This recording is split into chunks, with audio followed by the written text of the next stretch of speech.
I think Macron and Starmer and Merz are all giving good testimony in the court of history for why rebellions are necessary from time to time inside its societies.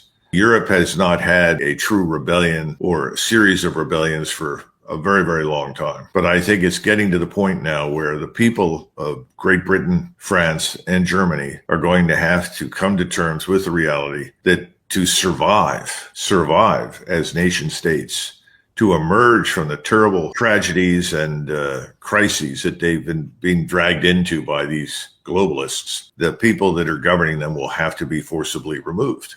Because the parliamentary systems, though in many ways are attractive because they're a little more flexible than what we have. In other words, you can still hold a vote of confidence and remove a prime minister and his government, and that's helpful, although recent legislation in Britain apparently makes that tougher right now. But we are more presidential system, much like Macron's system at this point.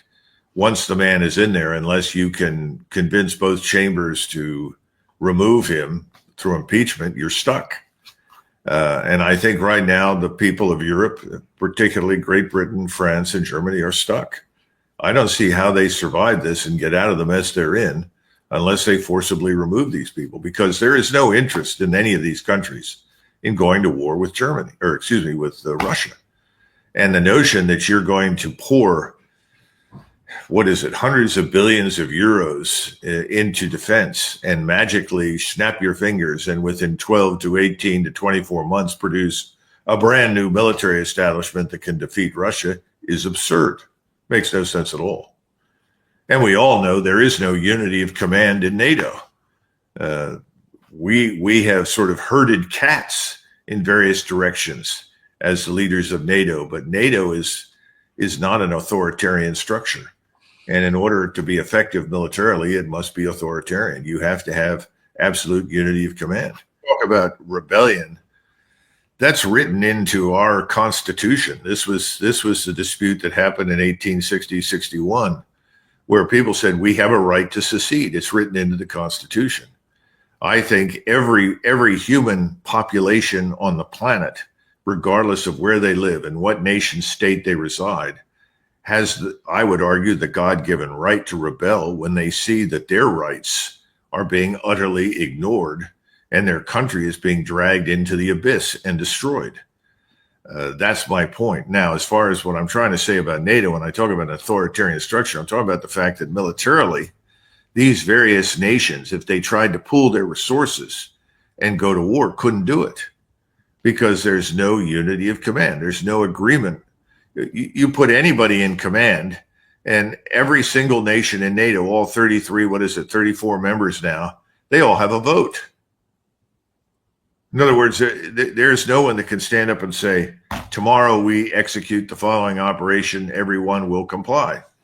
We say English and French are the two languages of command. Well, you can throw French out. Nobody speaks French except the French.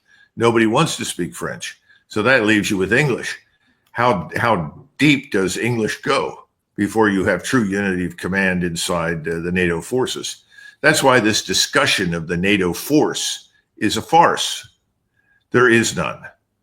This was something that we saw during World War II. We had enormous problems with unity of command with both the British and American and Canadian forces. There were different opinions, different attitudes.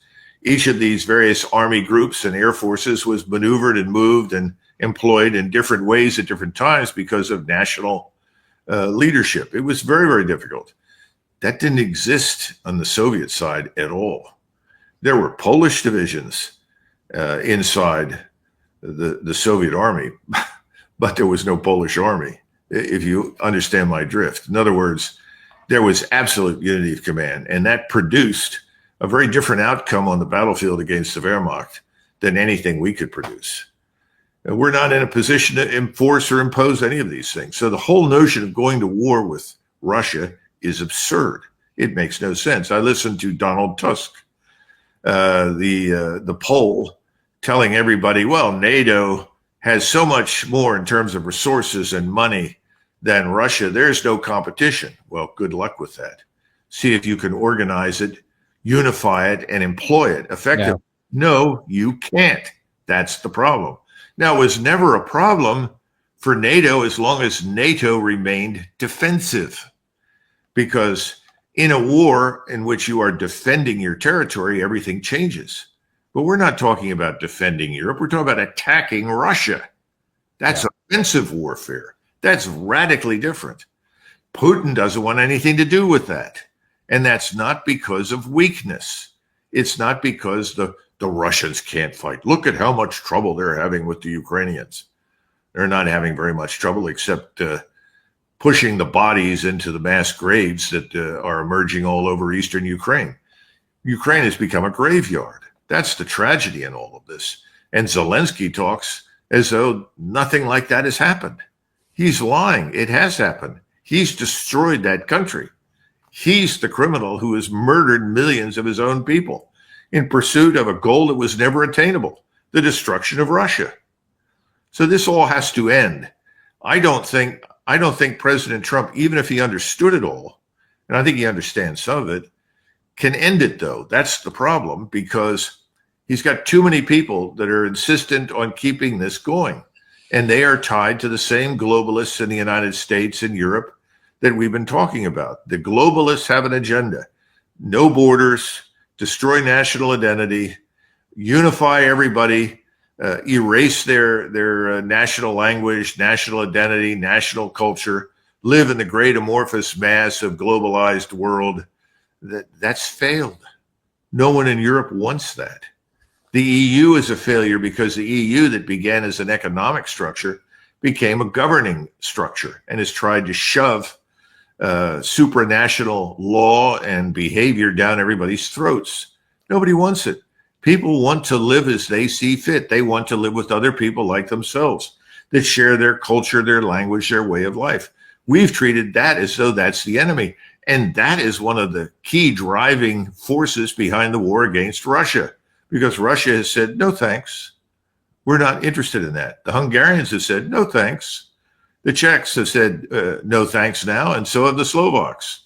I think the Serbs are saying the same thing. That's why they're being castigated every day for not doing enough to align with EU norms. Well, that's like saying, jump into the grave with the rest of us and all die here in Europe. That's absurd. But that's where we are. And I think, again, President Trump, he's not a globalist, but he's in the grip of globalists. And he's being pushed in directions that he probably would otherwise not go. Okay.